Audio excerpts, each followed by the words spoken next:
महाराष्ट्र आणि कर्नाटक राज्याच्या शेतीसाठी महत्त्वपूर्ण ठरलेल्या काळम्मावाडीच्या दूधगंगा धरणाच्या गळतीचा प्रश्न गंभीर आहे। आंतरराज्य प्रकल्प म्हणून ओळख असलेल्या या धरणाच्या गळती काढण्याच्या कामासाठी तब्बल 80 कोटी 72 लाख रुपयांचा निधी मंजूर झालाय। गेल्या वर्षापासून गळती काढण्याचं काम सुरू आहे। त्यासाठी धरणाच्या भिंतीवर शॉर्टक्रीटद्वारे मजबूतीकरण करण्यात आले। मात्र यापूर्वी अनेकदा विविध उपाययोजना करूनही गळती पूर्णपणे थांबवण्यात यश आलेलं नाही।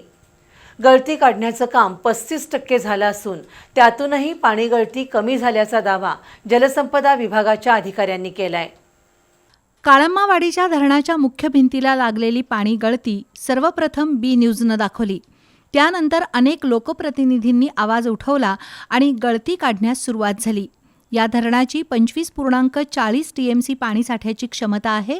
मात्र गळतीमुळे धरणातील पाणीसाठा कमीच असतो।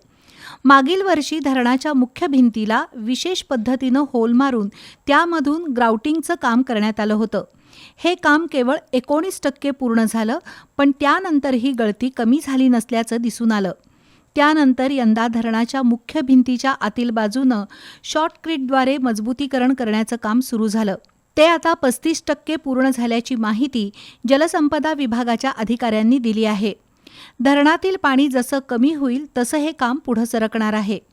चांगल्या प्रतीचं काम होण्यासाठी धरणातील पाणीसाठा कमी होणं आवश्यक आहे।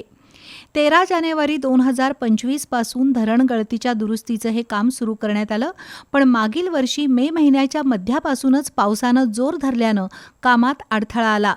परिणामी गळती प्रतिबंधक उपाययोजना अपेक्षित वेगानं पूर्ण झाल्या नाहीत। यंदा मुख्य भिंतीवरील गळती थांबवण्यासाठी आधुनिक तंत्रज्ञानाचा वापर करण्यात येतोय।